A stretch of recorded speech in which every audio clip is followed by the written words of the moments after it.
Here today at the Austin Q2 Stadium, teaching some young women from the Ann Richards School how to build computers. It's a great way to celebrate STEM Day. It's really important to support young women in STEM, to give them a leg up on how to work with technology or mathematics or wherever their passion is.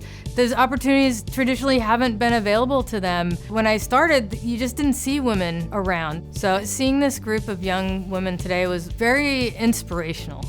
There's no better time in the industry right now with AI and machine learning to get young people interested in STEM. It can really kind of revolutionize the way they grow, the way they think, the way they learn. It's been really exciting to watch them just kind of light up. My advice for any young woman, whether it's coding, whether it's hardware engineering, if you find something you're passionate about, you're gonna really excel. Happy STEM Day. Go out and celebrate STEM Day building a computer, just like we did today.